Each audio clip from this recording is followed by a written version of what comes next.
Alright, hello everyone. Today we're going to be talking about the upcoming New Year's event banner. This is going to feature the two New Year horses of Haru Urara and TM Opera O. It's also going to feature a very nice banner with free pulls on it, which is the Vega SSR Power and Matikanefukukitaru SSR Speed.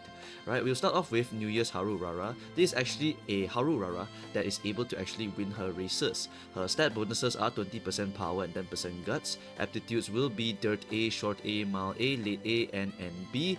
And her most important thing that changes from the regular Urara is that she has a speed skill that is 114th times the charm in comparison to her original, which has a recovery skill of super duper stoked. This is a significantly big deal, right? Because instead of a stamina, you actually have a speed unique that can actually help you to fight for the mid leg, which is very, very valuable, right? Rather than recovering on a mile CM, you rather be getting speed stuff instead. And so this is a very, very good change, right? She will mostly be run on the dirt tracks, which are mostly the mile races, right? For some of the notable innate skills, she has Hard Worker and Center Stage, which are not really that good, but when you play as a late surger on dirt, she has some chance of securing victory when you play her with the gambling skills like Pump Some Iron and Moving Past and Beyond from Dober and Ryan, and also any other gambling skills that you want to shove on her, right? Because it's a mouse CM, so you should know the regular stuff is like On Your Left, Furious Feet, blah blah blah, right? As a horse, she's not going to be super strong, but she is definitely a beloved Urara that is able to win just because of that one significant change where her speed unique is now actually solid enough to help her to fight for the mid leg. Very, very valuable change. Right, moving on, we have the New Year TM Opera O. This horse is just a meta parent and an overall great horse to use, and even used to this day in JP as a parent horse, usually combined sometimes with the Supreme Commander Special Week on the Nakayama tracks.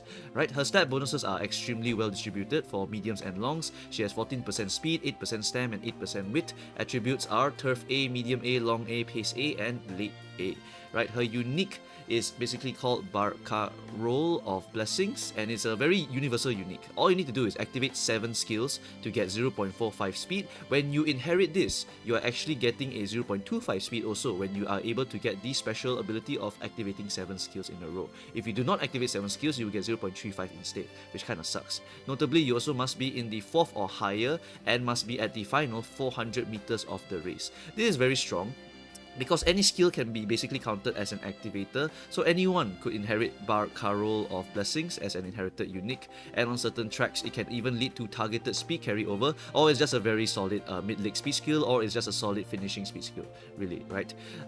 So the thing is right now, because we are not in JP, you are able to get a million skills very, very easily, right? We are currently in Global, so only really some of the horses will be able to get 7 skills activated earlier, so it's usually going to be like front runners or pace chasers, because you're usually aiming for like groundwork, Uma stand, blah blah blah, anything that activates in the early game, right, to help stack you up to 7 skills so you can get the proc later on. If you don't activate 7 skills by the time it's time to activate this unique, it might be too late already, right? So that's some of the downsides of some of the late surgers and closers. They just have a bit of trouble using this kind of skill over here, right?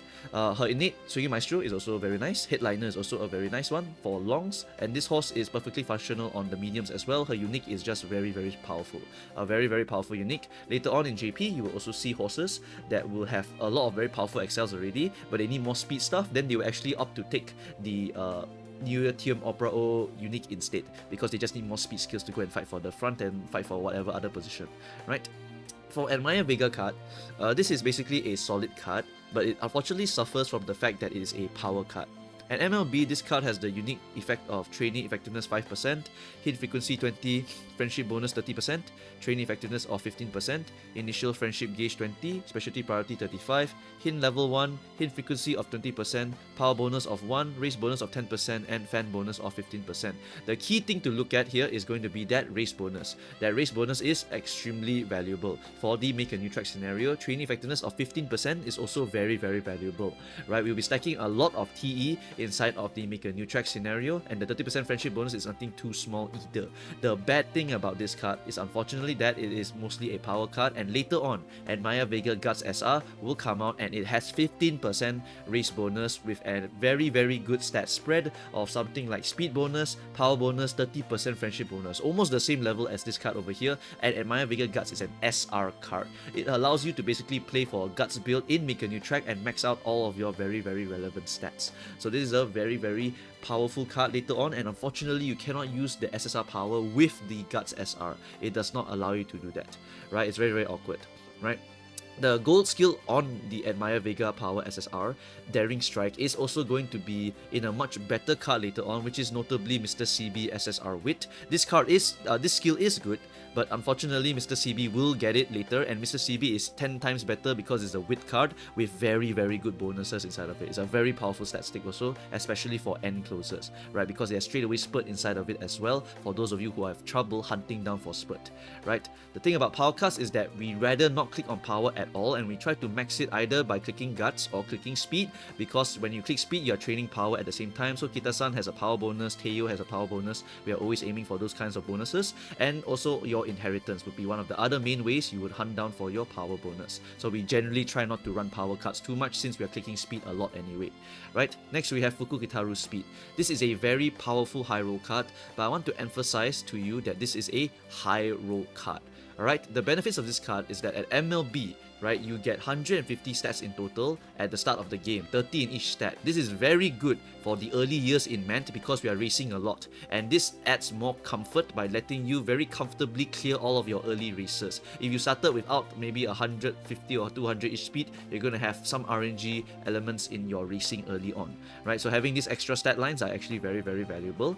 This card also has the unique effect of Mood 15, 10% failure protection. Other stats include friendship bonus of 20, mood effect 30, initial friendship of 20, energy cost reduction of 10%, training effectiveness of 10%, race bonus of 10%, and fan bonus of 15%. Once again, race bonus at 10% is very valuable. It is only available at MLB. Take note, right? MLB will give you that race bonus of 10% that you are aiming for. So you will have noticed at this point that this card does not have any specialty priority at all, right? But it has a lot of things that you actually find on a friendship/dating card like Rico, right? Energy cost down, boosting your effectiveness, right? These are all very, very valuable things for a friendship card. But why does this speed card have that? That's because this card is a little bit unreliable in hitting you your speed rainbows, right? She has no priority at all, so she just randomly chooses when she wants to come out. The usage of Fuku is that she allows you to basically click more because of the energy cost reduction. That's why I call her a high roll card. If you want to pull this card, I suggest that you have a lot of time on your hands. Because if you notice recently, in Umamusume, the meta right now is to go for stats, aim for distance S ideally, and then you add important skills, core skills, right? Uma stand, groundwork, early lead, blah blah blah, right? So while you are trying to aim for these things, Fukukitaru adds more unpredictability to your stat lines because you still need to hunt down for distance S plus skills at the same time. So even if Fuku gives you a very good run, you may not have hit the skills. And what if you hit the skills but Fuku just decided I don't want to appear on speed at all, then you're going to have a pretty tough time trying to max out your stats with Fukukitaru. It makes it significantly harder, right? So that's why I do not like Fukukitaru, right? Moving on, take note that for this banner, right, Henry Handsome did say that we are getting about 30 to 60 pulls for the horse banner plus Fuku banner, but I think that we are actually going to get 100 pulls on Fukukitaru because the Rico banner, if you remember, was actually historically 11 pulls only, but they actually gave us the 10 pulls per day situation, right? That is actually the same as in JP, right? In JP, we have basically every single big scenario banner, they will give you about 10 pulls per day every single time. So I think that is what they are going to be giving us here, since they are just following the JP standard into global. But if we do get 30-60, then I also won't be surprised because they just straight up copy paste the old ways over here, right? So that is also not too out there. But I think that usually if Side Games wants to get a lot of money, they will usually make the horse become 200 pulls must pull, or then after that they give you 100 pulls on the support card banner, because either way you have to pull all the way to 3LB anyway. So the 100 pulls is just giving you a little bit of a head start to go and get the 100 extra pulls to hit 200, and then another 200 to get the 3LB or MLB, right? Yeah, so anyway, that's pretty much everything for this banner review over here. If you need any help with your pulling plans, feel free to use Discord, Twitch, Ko-fi, or YouTube, and we'll try our best to help you to answer your questions. Right? Thank you guys for watching, and I shall see you guys next time. Bye bye.